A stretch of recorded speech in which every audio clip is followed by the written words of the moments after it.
بەداخەوە عێراق بە تاکراوانە کەرکووکە باتەڕێەوە تاریخێکی مێژوویەکی کەرکووکە شارێکی ئاڵۆزە و مەینەتی زۆر بەسەر هاتۆ بە تایبەتی لە دوای دروستبوونی دەوڵەتی عێراقی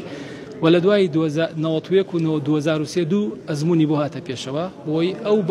بارە نالەباری کە لەسەری بوو چاک بکرێتەوە لە حکوومەتی تازەی عێراقی کە فیدراالە و ئەو شۆنانەی و ئەو کەرکووک ناسنامەی لێ سندراوەتەوە 100 ساڵی ڕابردوونە کە ناسنامەی کوردستانی بگرێتەوە ئیری خۆی حاڵەتی طبیعی خۆی ئاسایی خۆی وە لە مادەی 140 ئەمە تۆمار کراوە بێ کە ڕوو بگرێتەوە بارودۆخی ئاسایی خۆی کۆمەڵگەرێک ڕوویداوە لە کەرکووک لە دوای 2003ەوە